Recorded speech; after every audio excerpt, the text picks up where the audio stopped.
Well, good morning and welcome to Cityline. It is great to be in your home. We are zooming from my kitchen and we have a great hour ahead of us. Later on, we'll be talking with Karina from SYMPHONY Tacoma, hearing about what they have virtually planned and how they're still bringing music into our lives. Brian Flint will be here with Sound Outreach, talking about their services and how they have been so successful in getting people back on the financial right track during COVID. Then Charlie Davis, he is the president and CEO of the YMCA. He will be here with all of his amazing energy to talk about how the Y is doing during COVID-19. Humane Society Pet of the Week, we have a precious animal that needs a forever home. You don't want to miss that. And then with me right now is somebody that you may have seen. She may look familiar to you, or this next segment may totally blow you away. Either way, I can't wait to introduce you to Monique Idlett. She is an entrepreneur, and she is here to talk about her participation in the Discovery Channel's Undercover Billionaire. Welcome to Cityline, Monique. Thank you so much for having me, Amanda. For people who perhaps have not heard or have not seen anything, can you tell us what is Undercover Billionaire?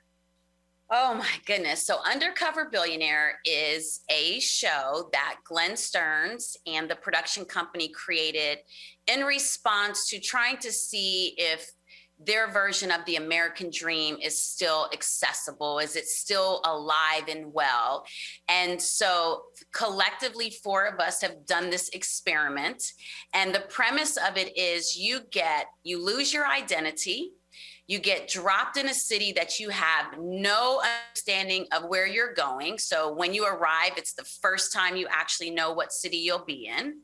They take your credit cards, they take your access to your relationships, to your resources. They took my phone, my computer, and they literally landed me in Tacoma, handed me $100 bill, a used vehicle, and a phone with no contacts in it, and said, you have 90 days to build $1 million company.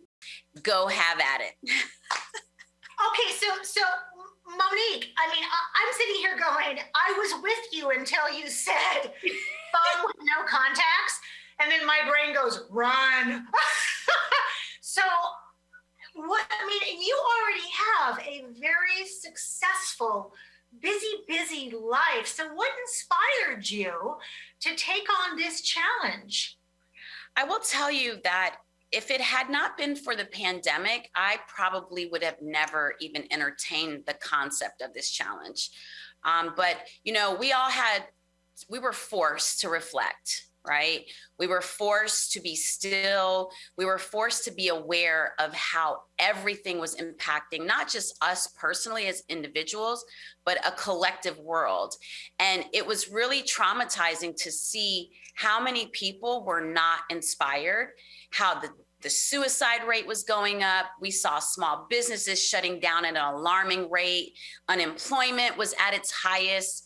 And I said, this might be my one opportunity to actually put myself out there. I don't know what the outcome will be, but if I can inspire just one person to just keep moving forward through adversity, and if I can also show who I am as a human being from a community and a collaborative effort, maybe some education will go on to us as human beings versus us and all of the chaos that was happening.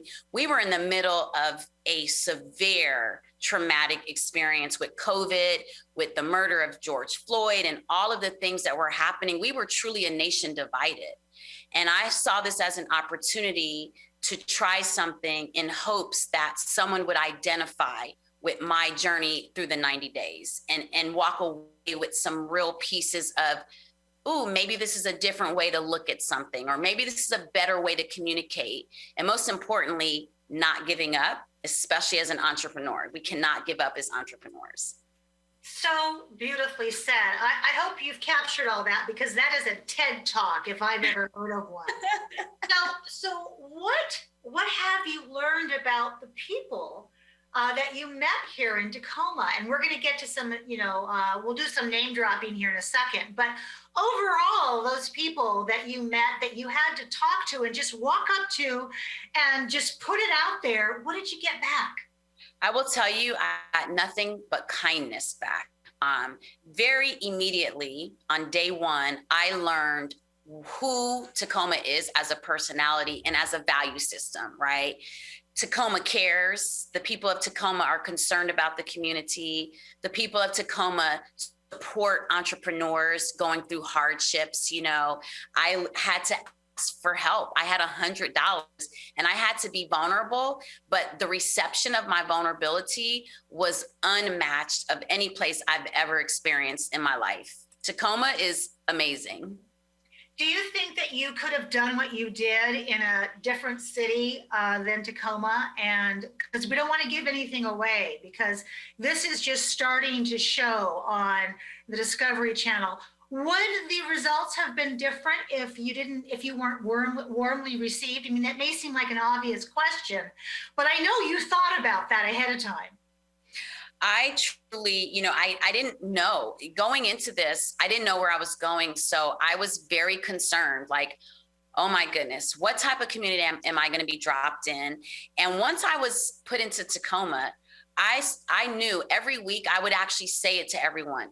I can't do this without you all. I said it on camera every day. Without production, without the community of Tacoma, this can't happen. And I was very well aware of that. And I was very conscious of that. And most importantly, I was super humbled and appreciative of those efforts because it can't happen without the community. And in particular, my journey could not have happened if I wasn't in Tacoma. Because nobody does it alone in this world, do we, Monique? No, it's a team, it's an effort, it's a village, it's a community. It is. That is the fallacy that we think we can do it alone, but we cannot. So speaking of not doing it alone, you had, by my definition, if you opened up Webster's dictionary and you looked up Superwoman or Wonder Woman or a force to be reckoned with, these two names would be in that list. Tell us who they are. Oh my goodness. Some of my first interaction with women happened to be Tawana Nobles, who is now Senator Tawana Nobles, and Mayor Victoria Woodards.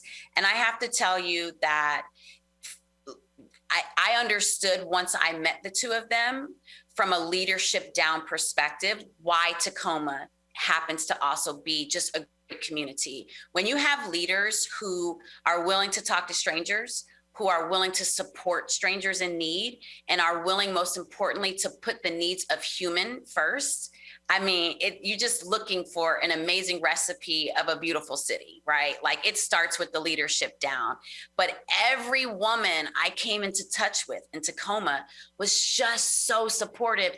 If not for each one of them that on my journey, whether it was, Sloan Hunter, who was the first investor into the business that I built, or whether it was the manager over at Point Reston Market who said, hey, Monique, come on in. I would have never met Alex Fardell. I mean, it just goes on and on and on. And what I can honestly say is whether it was Erin from Toolbox or Jessica at the courthouse building, every single person helped me, supported me, and continues to this day to support this vision. Boy, if that isn't a Chamber of Commerce speech, I don't know what is. I got to agree. There are some locations in Tacoma that I've heard we might recognize. Tell us what they are, Monique. So let me tell you, I fell in love with the energy and all the possibility of Hilltop. So Hilltop is just all throughout my journey. We have Point Ruston Public Market, which I just fell in love with. And the Cohens became an investor into the business that I started there in Tacoma. So I love that area.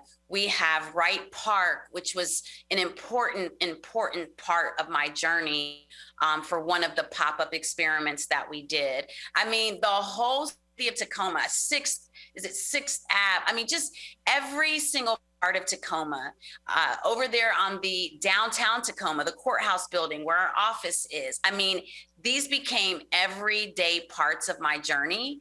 And what I love the most is how quickly I was able to navigate through everything because of the community itself. Like, I got to know, and you know what? I did not use navigation in Tacoma. How about that? Like, I eventually started living on the east side. I fell in love with the east side. I was like navigating with no navigation. I fell in love with that. I was like, yes, it feels like the old days where you actually just get to know a city, right? That conversation all the time in the car, and I think, what are we robbing from the current generation where they don't memorize all these places or also can't read a map? But you know, GPS is GPS. So my last question for you, my dears, what do you want people to take away from the show? I want people to take away from the show that as a collective race of human beings, we truly have so much more in common, and we all want the same things for the most part in life than we do in difference. And I would challenge everyone to think of their natural biases and see how they can work on just being a better neighbor, a better community person, and most importantly, how do we all collaborate to support our communities in small entrepreneurship? And for me, it's never making a small business owner or a startup entrepreneur feel bad for the stage of the beginning stage, right? They can't get to the large corporation if we don't support the process in the very beginning.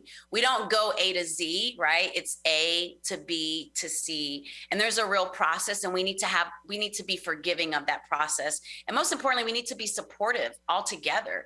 And there's enough out here for all of us, and we can just build together in a right way, in a sustainable way that means something more impactful to the future of our next generations. That's a really important thing.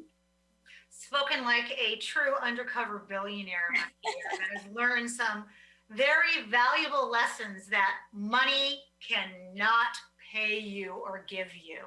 Monique, I know you're going to speak with me later on the next couple of months as the rest of Undercover Billionaire is shown on the Discovery Channel and starts to unravel what you did. So we didn't give anything away except that you and I are going to have a date on your white comfy couch in a couple of months. Yes. Talk about where we are in the process.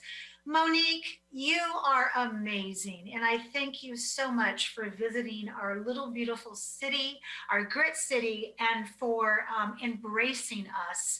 And I can't wait to chat with you again. No, thank you for having me, Amanda. And thank you for all that you do. I'm just a beautiful example. Thank you. Oh, my pleasure, my dear. We have much more to come on Cityline, so don't go away. We'll be right back after this quick break.